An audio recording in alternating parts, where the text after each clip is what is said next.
श्रीगुरुभ्यो नमः हरिः ॐ ॐ नमः सूर्यः पितामहो व्यासः वसिष्ठो त्रिपराशरः कश्यपो नारदो गार्ग्यः मरीचिर्मुनिरङ्गिराः लोमशः पौलशश्चैव चवनो जवनो भृगुः शवनकोष्ठादशश्चेति ज्योतिष्शास्त्रप्रवर्तकाः नमो ಋಷಿಭ್ಯಃ ನಮೋ ಮಹದ್ಭ್ಯಃ. ಪ್ರಿಯ ವೀಕ್ಷಕರೇ, ಏಪ್ರಿಲ್ ತಿಂಗಳಲ್ಲಿ ಮೀನ ರಾಶಿಯವರಿಗೆ ಹೇಗಿದೆ? ಏನಾದರೂ ಶುಭವಾಗತ್ತಾ? ಅಥವಾ ರಾಶಿಯಲ್ಲೇ ನೋಡಿ, ಚತುರ್ಗ್ರಹ ಯೋಗ, ಪಂಚಗ್ರಹ ಯೋಗ ಆಗಿದೆ. ರವಿ, ಬುಧ, ಶುಕ್ರ, ರಾಹು, ಶನಿ 5 ಗ್ರಹಗಳು ನಿಮ್ಮ ರಾಶಿಯಲ್ಲಿ ಕೂತಿದ್ದಾರೆ. ಇದು ತೃತೀಯ ರಾಶಿಯಲ್ಲಿ ಗುರು, ಹಾಗೆ 7ನೇ ರಾಶಿಯಲ್ಲಿ ಕೇತು, ಹಾಗೆ ಹೀಗೆಲ್ಲ ಒಂದು ಗ್ರಹಸ್ಥಿತಿ ಇದೆ ನಿಮಗೆ. ಇನ್ನು ಪಂಚಮದಲ್ಲಿ ಕುಜ ಮಾತ್ರ ಪಂಚಮದಲ್ಲಿರುವಂಥದ್ದು ಬಹಳ ಒಳ್ಳೆಯದು ಅಂತೇಳಿ ಹೇಳ್ತೇನೆ.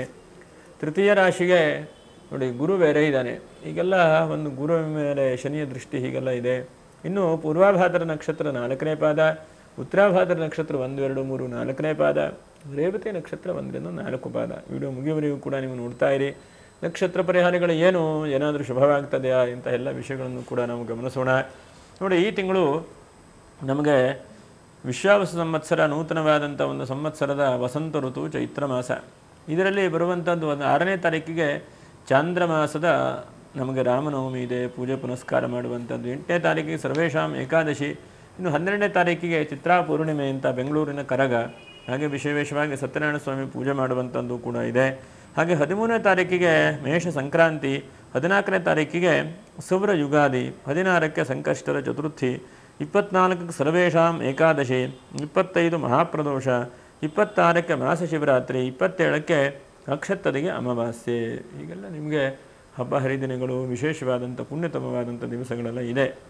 ಹಾಗಾಗಿ ಗ್ರಹಸ್ಥಿತಿ ಏನಪ್ಪ ಅಂತಂದರೆ, ಮೀನರಾಶಿಯವರಿಗೆ ಯೋಚನೆ, ಟೆನ್ಷನ್ನು, ಚಿಂತೆ ಹೀಗೆಲ್ಲ ಆಗ್ತಾ ಇದೆ. ಇಷ್ಟು ದಿವಸ 7.5 ಶನಿ ಅಂತ ಹೇಳ್ತಾ ಇದ್ರು, ಜನ್ಮ ಶನಿ ಬಂದಿದೆ, ಏನೇನೋ ಅಂಥೇಳಿ ಬಹಳ ಚಿಂತೆ, ಆತಂಕ, ತೊಂದರೆಯಲ್ಲಿ ಇದ್ದೀರಿ ನೀವು. ಹಾಗಾಗಿ ಇಂತಹ ಒಂದು ವಿಷಯದಲ್ಲೂ ಕೂಡ ಏನೇನು ಬದಲಾವಣೆ ಎಂಬುದನ್ನು ನಾವು ತಿಳ್ಕೊಳ್ಳೋಣ. ಯಾಕಂದರೆ ಬದಲಾವಣೆ ಏನಾಗ್ತದೆ ಅಂತಂದರೆ, ಜೀವನದಲ್ಲಿ ಏನಾದ್ರು ಒಂದು ಆಸೆ ಆಕಾಂಕ್ಷೆಗಳು ನಮಗೆ ಹೊಸದಾಗಿ ಮೊಳಕೆ ಹೊಡೆದ ಹಾಗೆ ಆಗ್ತದೆ. ಇಲ್ಲಾಂದರೆ ಕೂತಲ್ಲೇ ಕೂತ್ಕೊಂಡಿರುವಂಥ ಚಿಂತೆ, ಏನು ಮಾಡಬೇಕಪ್ಪ ಆಳುವಂಥ ಚಿಂತೆ, ಯಾವುದು ಆಗ್ತಾ ಇಲ್ಲ ಅಳೋ ಚಿಂತೆ, ಈಗೆಲ್ಲ ಆಗ್ತಾ ಇರ್ತದೆ. ನೋಡೋಣ, ಆ ದೈವಾನುಗ್ರಹ ಆಗಲಿ ಅಂತ ಹೇಳ್ತಾ ನಾವು ಹೇಳುವಂಥದ್ದು ಗೋಚಾರ ಫಲ ಹೇಳುವಂತಹ ತಿಳುವಳಿಕೆಗಳನ್ನು ಕೂಡ ನಿಮ್ಗೆ ಹೇಳ್ತಾ, ರಾಶಿಯಲ್ಲಿ ನೋಡಿ ರವಿ ಮತ್ತು ಬುಧರು ಸಪ್ತಮ ರಾಶಿಯನ್ನು ನೋಡ್ತಾ ಇದ್ದಾರೆ. ಇದು ಬಹಳ ಮುಖ್ಯವಾಗಿ ದಾಂಪತ್ಯ ಜೀವನದಲ್ಲಿ ಕೆಲವು ಜನಕ್ಕೆ ಸಮಸ್ಯೆ ಇದ್ದಂಥವ್ರು ಪರಿಹಾರ ಆಗಬಹುದು. ಸಮಸ್ಯೆಗಳು ಇದೆ ಅಂತವರಿಗೆ ಸಮಸ್ಯೆ ಬರುವಂಥ ಸಾಧ್ಯತೆಗಳು ಇರುತ್ತೆ. ರಾಶಿಯಲ್ಲಿ ರವಿ ಇರುವಂಥದ್ದು ಮತ್ತು ವಿವಾಹಾದಿ ಮಂಗಲ ಕಾರ್ಯಗಳಿಗೆ ರವಿ ಸಪ್ತಮದಲ್ಲಿ ಇರಬಾರದು ಎಂಬುದಾಗಿ ಹೇಳಿದ್ದಾರೆ ಶಾಸ್ತ್ರಿಗಳಲ್ಲಿ. ಹಾಗಾಗಿ ದಾಂಪತ್ಯ ಜೀವನದಲ್ಲಿ ಬಹಳ ಜಾಗ್ರತೆ ವಹಿಸ್ಕೊಳ್ಬೇಕು. ಹಾಗೆ ಎರಡನೇದಾಗಿ, ನಿಮ್ಮ ಒಳಗಡೆಗೆ ಸ್ವಲ್ಪ ಕೆಟ್ಟ ಎನರ್ಜಿಗಳು ಬರ್ತಾ ಇದೆ, ಹುಷಾರಿಲ್ಲ, ಚಿಂತೆ ಆಗ್ತಾ ಇರುವಂಥದ್ದು, ಏನೋ ಟೆನ್ಷನ್ ಆಗ್ತಾ ಇದೆ, ಆರೋಗ್ಯದಲ್ಲಿ ಸರಿ ಇಲ್ಲ, ಏನೋ ಮನಸ್ಸಿಗೆ ಒಂಥರ ಸಮಾಧಾನ ಇಲ್ಲಪ್ಪ, ಏನೇ ಯೋಚನೆ ಮಾಡ್ತಾ ಇದ್ರೂ ಕೂಡ ವ್ಯತ್ಯಾಸ ಬರುವಂಥದ್ದು, ಚಿಂತೆ ಬರುವಂಥದ್ದು, ಹೀಗೆಲ್ಲ ನಿಮ್ಮ ತಲೆ ಒಳಗಡೆಗೆ ಸುತ್ತಾ ಇದೆ. 1, 2 ಆ ಕ್ರಮದಲ್ಲ, ಬಹಳ ರೀತಿಯಾಗಿ ನಿಮಗೆ ಸುತ್ತಾ ಇದೆ. ಹಾಗಾಗಿ ನೀವು ಸ್ವಲ್ಪ ಒಂದು ಜಾಗೃತಿ ವಹಿಸ್ಕೊಳ್ಳಿ. ಯಾಕಂದರೆ ಆರೋಗ್ಯದ ವಿಷಯದಲ್ಲಿ ಆಲ್ಮೋಸ್ಟ್ ಈಗ ನಾವು ನೋಡಿದಾಗ ಮೀನರಾಶಿಯವರಿಗೆ ಕಿವಿಯಲ್ಲಿದೇನೋ ಸಮಸ್ಯೆ ಬರುವಂಥದ್ದು, ಮತ್ತು ಚರ್ಮ, ರಾಹು ಹಿಂದಕ್ಕೆ ಹೋಗ್ಲಿಕ್ಕೆ ಶುರುವಾಗಿದ್ದಾನೆ. ಹಾಗಾಗಿ ಚರ್ಮದ ಸ್ಕಿನ್ನಿನ ಬಹಳ ಸಮಸ್ಯೆಗಳು ಬರ್ತಾ ಇರುವಂಥದ್ದು. ಬಹಳ ಜನಕ್ಕೆ ನೋಡ್ತೇನೆ ನಾನು, ರಾಹುವಿದೇ ಸಮಸ್ಯೆ ಏನಂತಂದ್ರೂ ಕೂಡ ಚರ್ಮದ ಕಿರಿಕಿರಿ ಅಥವಾ ಯಾವುದೋ ಒಂದು ಕಜ್ಜಿ ತುರ್ಕಿ ಆಗಿದ್ರೆ ಅದು ಜಾಸ್ತಿ ಆಗುವಂಥದ್ದು, ಮತ್ತು ಒಳಗಡೆ ಗಲ್ಸರ್ ಆಗುವಂಥದ್ದು, ಬಾಯಿಹುಣ್ಣು ಆಗುವಂಥದ್ದು, ಇದ್ದಕ್ಕಿದ್ದ ಹಾಗೆ ರಕ್ತಗಳಲ್ಲಿ ಏನೋ ಸಮಸ್ಯೆ ಬರುವಂಥದ್ದು, ಹೀಗೆಲ್ಲ ಚೆನ್ನಾಗಿದ್ದಂಥ ವ್ಯಕ್ತಿಗಳಿಗೆ ಬಹಳ ಜನಕ್ಕೆ ಬರ್ತಾ ಇದೆ. ಹಾಗಾಗಿ ಸ್ವಲ್ಪ ನೋಡಿಕೊಂಡು ಪ್ರಯತ್ನ ಮಾಡಿ. ನಿಮ್ಮ ಆರೋಗ್ಯಕ್ಕೆ ಯಾವ ಆಹಾರಗಳಾಗತ್ತೋ ಅದನ್ನು ಸೇವನೆ ಮಾಡುವಂಥ ಪ್ರಯತ್ನವನ್ನು ಮಾಡಿ. ಮತ್ತು ವಿಷಪೂರಿತವಾದಂಥ ಕೆಲವೊಂದು ಆಹಾರಗಳು ನಮ್ಗೆ ಗೊತ್ತಿಲ್ಲದೆ ನಾವು ಸೇವನೆ ಮಾಡ್ತೇವೆ, ಕಲ್ಮಶವಾದಂಥ ಆಹಾರಗಳೇ ಜಾಸ್ತಿ ಇರುತ್ತೆ. ಹಾಗಾಗಿ ನೋಡಿಕೊಂಡು ಅನ್ನಾಹಾರಗಳನ್ನು ಮಾಡುವಂಥ ಪ್ರಯತ್ನವನ್ನು ಮಾಡಿ. ಮತ್ತು ಬಹಳ ಮುಖ್ಯವಾಗಿ ಗಮನಿಸುವಂಥದ್ದು, ಧಾರ್ಮಿಕ ಮುಖಂಡರು ಈ ರಾಶಿಯವರಿಗೆ ಈ ತಿಂಗಳಲ್ಲಿ ಬಹಳ ಒಳ್ಳೆಯ ಜಾಕ್ಪಾಟ್ ಅಂತ ಹೇಳಿರ್ತೇನೆ. ಸನ್ಮಾನ ಆಗುವುದೇನು, ನಿಮಗೆ ಪ್ರಶಸ್ತಿ ಸಿಗುವುದೇನು, ಪ್ರವಚನ ಮಾಡುವುದೇನು, ದೊಡ್ಡ ದೊಡ್ಡ ಕ್ಷೇತ್ರಕ್ಕೆ ಹೋಗುವುದೇನು, ಟೀಚಿಂಗ್ ಲೈನಲ್ಲಿದ್ದರೆ ಇವರಪ್ಪ ನಮ್ಮ ಪ್ರೊಫೆಸರು, ಇವರಪ್ಪ ನಮಗೆ ಕ್ಲಾಸಸ್ ನಡೆಸಿದವರು, ನಮ್ಮ ಗುರುಗಳು ಅಂತೇಳಿ ಹೇಳ್ತಾರೆ. ಯಾಕಂದರೆ ಗುರುಗಳಿಗೆ ಬಹಳ ಸಂತೋಷ ಆಗುವಂಥದ್ದು, ಶಿಷ್ಯನು ಒಳ್ಳೆಯ ವ್ಯಕ್ತಿ ಆದಾಗ ಮಾತ್ರ ಗುರುಗಳಿಗೆ ಬಹಳ ಸಂತೋಷವಾಗುತ್ತಂತೆ. ಹಾಗಾಗಿ ಅಂತಹ ಸಂತೋಷದ ದಿವಸ ಹೇಳುವಂಥದ್ದು ಯಾರ್ಯಾರು ಟೀಚಿಂಗ್ ಪ್ರೊಫೆಷನಲ್ಲಿದ್ದೀರೋ ಅಂಥವ್ರಿಗೆ ಬರುವಂಥ ಸಾಧ್ಯತೆಗಳಿದೆ. ಮಕ್ಕಳ ವಿಷಯದಲ್ಲಿ ಬಹಳ ತಲೆ ಕೆಡಿಸ್ಕೊಳ್ತಾ ಇದ್ದೀರಿ, ಏನೋ ಮನುಷ್ಯ ಪ್ರಯತ್ನ ಮಾಡೋದನ್ನು ಮಾಡ್ತಾ ಇರಿ. ತುಂಬ ಟೆನ್ಷನ್ನು, ತುಂಬ ತಲೆ ಕೆಡಿಸ್ಕೊಂಡ್ರೆ ಯಾವುದೂ ಕೂಡ ಆಗೋದಿಲ್ಲ. ಮತ್ತು ಅಧಿಕವಾದಂಥ ಖರ್ಚನ್ನು ಜಾಸ್ತಿ ಮಾಡ್ತಾ ಇದ್ದೀರಿ, ಖರ್ಚಾಗ್ತಾ ಇದೆ, ಪೋಲಾಗ್ತಾ ಇದೆ. ಹಾಗಾಗಿ ನೀವು ತಿಳುವಳಿಕೆ ಇಟ್ಕೊಂಡು ಖರ್ಚಿನ ವ್ಯವಸ್ಥೆಯನ್ನು ಮಾಡಿ. ಎಷ್ಟೋ ದುಡಿಯೋದಕ್ಕಿಂತನೂ ಕೂಡ ನಾವು ಉಳಿಸಿದ್ದನ್ನು ಕೂಡ ಎಲ್ಲೋ ಒಂದು ಕಡೆ ಇನ್ವೆಸ್ಟ್ಮೆಂಟ್ ಮಾಡುವಂಥ ಪ್ರಯತ್ನವನ್ನು ಮಾಡಿ. ಯಾಕಂದರೆ ಸದ್ಯಕ್ಕೆ ನಿಮಗೆ ಕೆಲಸ ಬಹಳ ಜನ ಕಳ್ಕೊಂಡಿದ್ದೀರಿ, ಕೆಲಸ ಕಳ್ಕೊಂಡಂಥವ್ರಿಗೆ ಕೆಲಸನೂ ಕೂಡ ಸಿಗ್ತಾ ಇಲ್ಲ, ಬಿಸ್ನೆಸ್ಸಲ್ಲಿ ಲಾಸ್ ಮಾಡ್ಕೊಂಡವರು ಕಷ್ಟದಲ್ಲಿದ್ದೀರಿ. ಇಂತಹ ಪರಿಸ್ಥಿತಿಯಲ್ಲಿದ್ದಾಗ ಚಿಂತೆ ಆಗ್ತದೆ. ಹಾಗಾಗಿ ಖರ್ಚನ್ನೇ ಕಡಿಮೆ ಮಾಡುವಂಥ ಪ್ರಯತ್ನವನ್ನು ಮಾಡಬೇಕು. ಇಲ್ಲಿ ಪ್ರೈಷನ್ ರೇಟ್ ಹೇಳ್ಬೋದು ನೀವು ಜಾಸ್ತಿ ಇದೆ, 8-9% ಇದೆ ಅಂತೇಳಿ ಹೇಳ್ಬೋದು. ಏನು ಮಾಡಲಿಕ್ಕಾಗುತ್ತೆ? ಇರುವುದಲ್ಲೇ ಸ್ವಲ್ಪ ಎಷ್ಟಾಗುತ್ತೋ ಅಷ್ಟು ಕಡಿಮೆ ಪ್ರಯತ್ನವನ್ನು ಮಾಡಬೇಕು. ದೊಡ್ಡ ದೊಡ್ಡ ಎ ಸಿ ಕೋಚೆ ಬಸ್ಸೇ ಬೇಕು, ದೊಡ್ಡ ದೊಡ್ಡ ರೂಮೇ ಬೇಕು ಹೋಗಬಾರ್ದು. ಏನೋ ನಮ್ಮ ಹಿತಮಿತಿಲ್ಲ, ನಮ್ಮ ಕೈಲಿ ಇಷ್ಟೇ ಅಪ್ಪ ಅಂಥೇಳಿ ನಾವು ಫಸ್ಟ್ ತೀರ್ಮಾನ ತೆಗೆದುಕೊಳ್ಬಿಡಬೇಕು. ಮತ್ತು ನಿಮ್ಮ ಜೀವನದಲ್ಲಿ ಕೆಲವೊಂದು ದುರಭ್ಯಾಸಗಳು, ತೊಂದರೆಗಳು ಅದಾಗದೆ ದೂರ ಆಗ್ತಾ ಇದೆ. ಯಾಕಂದರೆ ಇನ್ನೊಬ್ಬರು ತೋರಿಸ್ತಾರೆ ಹೇಳೋದಕ್ಕಿಂತ ನೀವೇ ಸ್ವಲ್ಪ ದೂರ ಮಾಡ್ಕೊಳ್ಳುವಂಥ ಒಂದು ಪ್ರಯತ್ನವನ್ನು ಮಾಡಿ, ಅದು ಬಹಳ ಒಳ್ಳೆಯದು.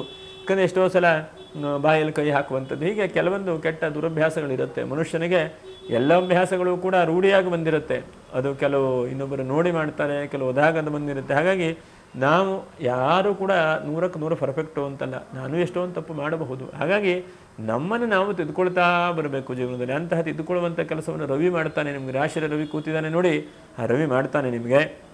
ಮತ್ತು ಸುದೃಢವಾದಂಥ ಆರೋಗ್ಯದ ಬಗ್ಗೆ ಜಾಸ್ತಿ ಈ ತಿಂಗಳು ನೀವು ಗಮನಿಸಬೇಕು. ಸುದೃಢವಾದಂಥ ಆರೋಗ್ಯ ಆಗಲಿ, ಚೆನ್ನಾಗಾಗಲಿ ಅಂಥೇಳಿ ಜಾಸ್ತಿ ಗಾಬರಿ ಕೊಡಬೇಕು, ಗಮನನೂ ಕೊಡಬೇಕು. ಏನಾದರೂ ತೊಂದರೆಗಳಾದ ತಕ್ಷಣವೇ ಸಣ್ಣ ತೊಂದರೆಪ್ಪ ಇದು ಹೋಗಿಬಿಡುತ್ತೆ ಅಂತ ಚಿಂತೆ ಮಾಡೋದು ಬೇಡ. ಅದಕ್ಕೆ ತಕ್ಕ ಔಷಧಿಗಳನ್ನು ಕೂಡ ಮಾಡಬೇಕು. ಯಾವ ರೋಗ ತೊಂದರೆಗಳು ಪುಟ್ಟ ಅವಸ್ಥೆಯಲ್ಲಿದ್ದಾಗ ಅದಕ್ಕೆ ಮಾಡಿದ್ರೆ ಅನುಕೂಲ ಆಗುತ್ತೆ. ದೊಡ್ಡ ಗಾತ್ರವಾಗಿ ದೊಡ್ಡ ದೊಡ್ಡ ಕೀವಾಗಿ ಹರಿತಾ ಇದ್ದಾಗ ಏನೂ ಮಾಡಲಿಕ್ಕಾಗೋದಿಲ್ಲ. ಹಾಗಾಗಿ ತೊಂದರೆ ಇದ್ದಂಥವರು ಚಿಕಿತ್ಸೆಗಳನ್ನು ಮಾಡಿಕೊಳ್ಳಿ. ಇವತ್ತು ಆಗಲಿಲ್ಲ ಅಂತಾದರೆ ಒಂದು ದಿವಸಕ್ಕೆ ಯಾವುದೂ ಬದಲಾವಣೆ ಆಗಿಲ್ಲ. ಇವತ್ತು ನಾನೇನೋ ಒಂದು ಪೂಜೆ ಮಾಡಿದೆ, ಜಪ ಮಾಡಿದೆ, ಆಗಲಿಲ್ಲ ಅಂತ ಹೇಳೋದಿಲ್ಲ. ಅದಕ್ಕೊಂದಷ್ಟು ಸಮಯ ಕೊಡಬೇಕು. ಆಸ್ಪತ್ರೆಗೆ ಹೋಗಿ ಒಂದು ದಿವಸ ಮಾತ್ರೆ ತಗೊಂಡ್ರೆ ಇದು ಸರಿಯೇ ಆಗಲಿಲ್ಲ ಅಂತಲ್ಲ, ಟೈಮ್ ಅನ್ನೋದು ಕೊಡಬೇಕು. ಅದರದಾದಂಥ 15 ದಿವಸ, 8 ದಿವಸ, ತಿಂಗಳು ನಾವು ತಿಂದಂಥ ಆಹಾರವೇ ರಕ್ತವಾಗಿ ಬರಲಿಕ್ಕೆ ದಿವಸಗಟ್ಟಲೆ ಬೇಕಾಗತ್ತೆ. ಹಾಗಿದ್ದಾಗ ಯಾವುದೋ ಒಂದು ಕ್ಷಣಕ್ಕಾಗೋದಿಲ್ಲ. ಅದರಲ್ಲೂ ನಮ್ಮ ಹಣೆ ಬರೋದು ಕರ್ಮ ಇದೆ ನೋಡಿ, ಅಷ್ಟು ಬೇಗನೆಲ್ಲ ಬಗೆಹರಿಯುವುದಿಲ್ಲ. ಅದಕ್ಕೂ ಕೂಡ ಸಮಯ ಕೊಡಬೇಕು. ಮತ್ತು ತೆಯ್ಯಬೇಕು, ಗಂಧ ತೆಯ್ದ ಹಾಗೆ ತೆಯ್ಯಬೇಕು. ಅಷ್ಟು ದೇವತಾ ಆರಾಧನೆ, ಜಪ, ಪ್ರಾರ್ಥನೆ, ನಮಸ್ಕಾರಗಳನ್ನೆಲ್ಲ ಮಾಡಬೇಕು. ಒಂದು ಕ್ಷಣಕ್ಕೆ ಹೇಳ್ಬಿಟ್ರು ಅಂತೆಲ್ಲ ಯಾವುದು ಪಟ್ಟಂತ ಆಗೋದಿಲ್ಲ. ಮತ್ತು ಯಾರ್ಯಾರು ಮಾಧ್ಯಮ ಕ್ಷೇತ್ರದಲ್ಲಿ ನ್ಯೂಸು ಮತ್ತು ಅದರ ಜೊತೆಯಲ್ಲಿ ಎಷ್ಟಾಗುತ್ತೋ ಅಷ್ಟು ಸಿನಿಮಾ ರಂಗದಲ್ಲಿ ಇದ್ದೀರೋ ಅಂಥವ್ರಿಗೆ ಶುಕ್ರ ರಾಶಿಯಲ್ಲಿದ್ದಾನೆ, ಇದು ಬಹಳ ಒಳ್ಳೆಯದು ಅಂತ ಹೇಳ್ತಾನೆ. ಈ ರಂಗದಲ್ಲಿ, ಸಿನಿಮಾ ರಂಗದಲ್ಲಿ ಇದ್ದವರಿಗೆ ಹೆಚ್ಚಿನದಾದಂತಹ ಪ್ರೋತ್ಸಾಹಗಳು, ಒಳ್ಳೆ ರೀತಿಯಾದಂಥ ಅವಕಾಶಗಳು ಕೂಡ ಸಿಗುತ್ತೆ. ಮತ್ತು ಸ್ಕೂಲು ಕಾಲೇಜಲ್ಲಿ ಕೆಲಸ ಮಾಡ್ತಾ ಇದ್ದಂಥವ್ರಿಗೂ ಕೂಡ ಬಹಳ ಒಳ್ಳೆಯದು. ನಿಮಗೂ ಕೂಡ ಸನ್ಮಾನಗಳು ಸಿಗುವಂಥ ಚಾನ್ಸಸ್ ಇದೆ. ಬಂಧು ಮಿತ್ರರಿಂದ ಉಪಕಾರ ನೋಡಿ, ಬಂಧು ಮಿತ್ರರನ್ನು ಸಹಾಯ ಸಹಕಾರ ಮಾಡ್ತಾರೆ. ಸ್ವಲ್ಪ ಮನೆ ಜವಾಬ್ದಾರಿ ಕಿರುಕುಳಗಳು ಸ್ವಲ್ಪ ಆಗುವಂಥ ಸಾಧ್ಯತೆಗಳಿದೆ. ಮನೇಲಿ ಒಬ್ಬರು ಹೇಳಿದ್ದು ಸರಿ ಇಲ್ಲ, ಇನ್ನೊಬ್ಬರು ಹೇಳಿದ್ದು ಸರಿ ಇಲ್ಲ, ಯಾಕೋ ಚಿಂತೆ, ಟೆನ್ಷನ್ನು ಹೋಗಿ ಮನ್ಕೊಂಡು ಬರುವಂಥ ಸಾಧ್ಯತೆಗಳು ಕೂಡ ಕಾಣಿಸುತ್ತೆ. ಎಷ್ಟೋ ಸಲ ಏನಾಗುತ್ತೆ ಅಂದರೆ ಯಾವುದು ಬೇಡ ಅಂತೇಳಿ ನಿದ್ರೆ ಮಾಡಿಬಿಡ್ತಾರೆ. ಕೆಲವು ಜನರು ನೋಡಿದೆ ನಾನು.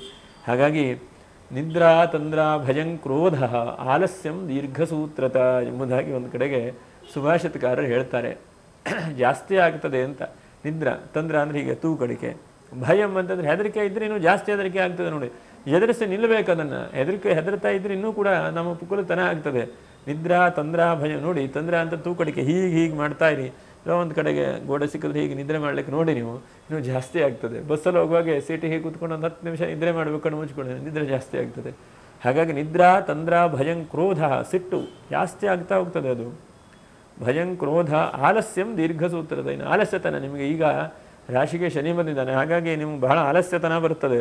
ಮತ್ತು ಆಗಲ್ಲ ಹೇಳೋದೇ ಫಸ್ಟ್ ಬಂದು ಬಿಡ್ತದೆ. ಆಗತ್ತೆ ಹೇಳೋದು ಕೊನೆಗೆ ಆಯ್ತಲ್ಲ, ಫಸ್ಟ್ ಆಗಲ್ಲ, ನಿಮ್ಮ ತೀರ್ಮಾನ ಆಗೋಗ್ತದೆ. ನಾವು ಬಸ್ಸಿಗೆ ಹೊರಟಿದ್ದೇವೆ, ಇಲ್ಲ ಬಸ್ ತಪ್ಪು ಹೋಗ್ತದೆ, ಹೀಗೆ ತೀರ್ಮಾನ ಮಾಡ್ತಾ ಇದ್ದೀರಿ ನೀವು. ಆಗಲ್ಲ, ಯಾವುದು ಆಗತ್ತೆ ಹೇಳುವಂಥ ಸಕಾರಾತ್ಮಕವಾದಂಥ ಚಿಂತನೆ ಮಾಡಿ. ಮತ್ತು ಮೃಷ್ಟಾನ್ನ ಭೋಜನ ಆಗುವಂಥ ಒಂದು ತಿಂಗಳು ಅಂತೇಳಿ ಹೇಳ್ತೇನೆ. ರಾಶಿಯಲ್ಲಿ ಶುಕ್ರ ಇದ್ದಾನೆ. ಹಾಗಾಗಿ ಯಾರೋ ಸ್ನೇಹಿತರು, ಬಂಧುಗಳು, ಆತ್ಮೀಯರು ಒಂದು ಪೂಜೆ ಪುನಸ್ಕಾರ ಇಟ್ಕೊಂಡ್ರೆ ಕರೆದ್ರೆ ಹೋಗಿ.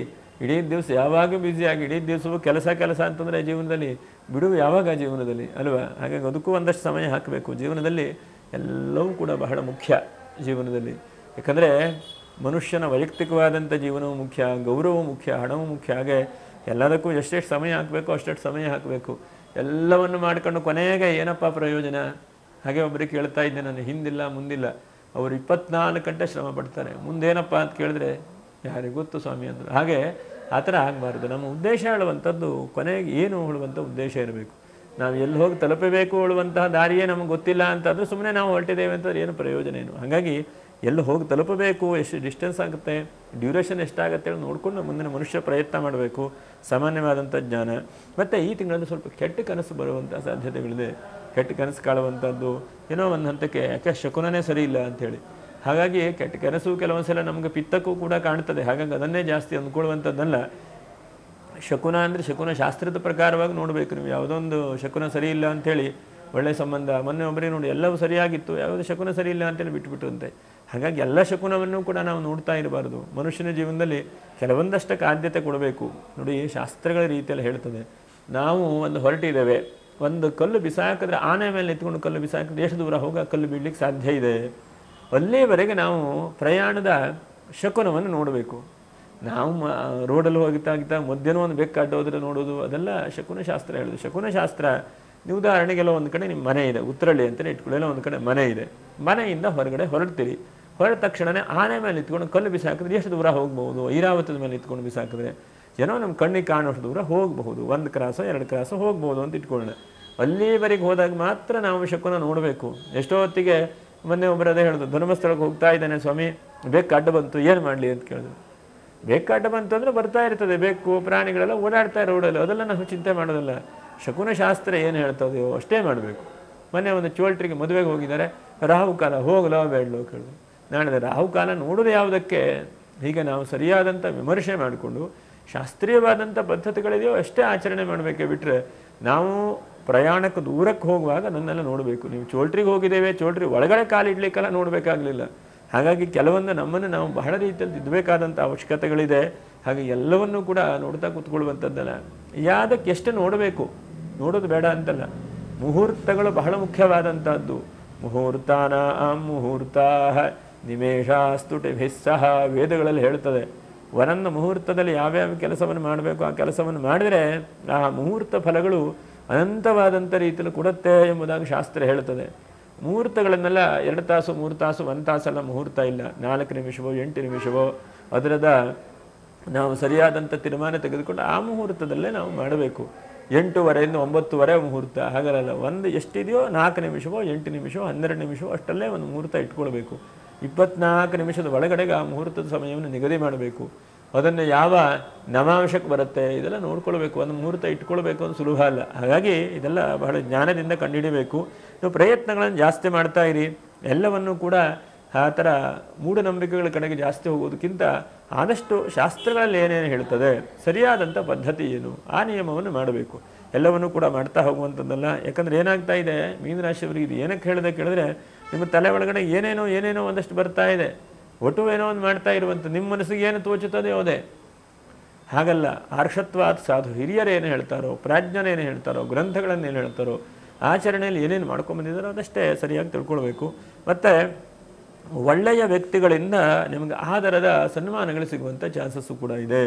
ಅಂದರೆ ಒಳ್ಳೆಯವರ ಸಾರಥ್ಯಗಳು ನಿಮಗೆ ಸಿಗುತ್ತೆ ಹೇಳುವಂಥ ಅರ್ಥ. ನಿಮಗೆ ಒಳ್ಳೆಯವರು ಸಿಗಬೇಕು ಅಂತ ಇದ್ರೂ ಒಳ್ಳೆ ಟೈಮ್ ಇಲ್ಲದೇ ಇದ್ದರೂ ಒಳ್ಳೆಯವರು ಸಿಗುವಂಥ ಚಾನ್ಸಸ್ ಇದೆ. ಯಾಕಂದರೆ ರಾಶಿಯಲ್ಲಿ ಶುಕ್ರ ಇದ್ದಾನೆ, ಅವನು ಸಪ್ತಮ ರಾಶಿಯಲ್ಲಿ ಸ್ನೇಹಿತರಾಗುವಂಥದ್ದು, ಬಂಧುವರ್ಗದಲ್ಲಿ ಜೊತೆಗೆ ಬೀಳುವಂಥದ್ದು ಅವಕಾಶಗಳು ಆಗುತ್ತೆ. ಮತ್ತು ಬೇರೆಯವರ ಮದುವೆಗೆ ಭಾಗವಹಿಸುವಂಥ ಚಾನ್ಸಸ್ ಜಾಸ್ತಿ ಇದೆ. ನಿಮಗಾಗತ್ತೋ ಇಲ್ಲೋ, ಬಹಳ ಜನಕ್ಕೆ ಆಗಿರಬಹುದು. ರೇವತಿ ನಕ್ಷತ್ರದವ್ರಿಗೆ ಭಾಳ ಜನಕ್ಕೆ ಮದುವೆಯೂ ಕೂಡ ಆಗಲಿಲ್ಲ ಕಾಣ್ತದೆ. ಹಾಗಾಗಿ ಪ್ರಯತ್ನವನ್ನು ಮಾಡಿ, ರೇವತಿ ನಕ್ಷತ್ರದವರಿಗೆ ಆಗದೇ ಇದ್ದವರು ಪ್ರಯತ್ನವನ್ನು ಮಾಡಿ. ಇದಿಷ್ಟು ನಿಮಗೆ ಈ ತಿಂಗಳಲ್ಲಿ ಜಾಗ್ರತೆ ಅಂತೇಳಿ ಹೇಳ್ತೇನೆ. ಇಷ್ಟು ಪ್ರಯತ್ನಗಳನ್ನು ಮಾಡ್ತಾ ಬನ್ನಿ. ಒಟ್ಟಿನಲ್ಲಿ ಆದಷ್ಟು ಭಗವಂತನ ಮೇಲೆ ಅಖಂಡವಾಗಿ ಭಾರ ಹಾಕ್ತಾ ಬನ್ನಿ. ಎರಡನೇದಾಗಿ ತಂದೆ ತಾಯಿಯರು ಗುರು ಹಿರಿಯರಿಗೆ ಸದಾಕಾಲ ನಮಸ್ಕಾರ ಮಾಡ್ತಾ ಬನ್ನಿ. ಎಲ್ಲವನ್ನು ಕೂಡ ಅದು ಉಪಕಾರ ಸಿಗತ್ತೆ ಅಂತೇಳಿ ಮಾಡಲಿಕ್ಕೆ ಹೋಗಬೇಡಿ. ನನ್ನ ಕರ್ತವ್ಯ ನಾನು ಏನು ಮಾಡಬೇಕು, ನಾನು ಏನು ಮಾಡಿದ್ರೆ ಆ ಭಗವಂತ ಮೆಚ್ಚಬಹುದು, ನನ್ನ ಕರ್ತವ್ಯ ಇಷ್ಟೇ, ಇದನ್ನು ತಿಳ್ಕೊಂಡು ಮಾಡುವಂಥ ಪ್ರಯತ್ನವನ್ನು ಮಾಡಿ. ಎನರ್ಜಿ ವೇಸ್ಟ್ ಮಾಡ್ಕೊಳ್ಳಿಕ್ಕೆ ಹೋಗಬೇಡಿ, ಸಮಯ ವೇಸ್ಟ್ ಮಾಡ್ಕೊಳ್ಳಿಕ್ಕೆ ಹೋಗಬೇಡಿ. ಇದಿಷ್ಟು ಮಾಡಿದ್ರೆ ಈ ತಿಂಗಳಲ್ಲಿ ಬೇರೆ ಎಲ್ಲ ಒಳ್ಳೆ ರೀತಿಯಾದಂಥ ಫಲ ಇದೆ.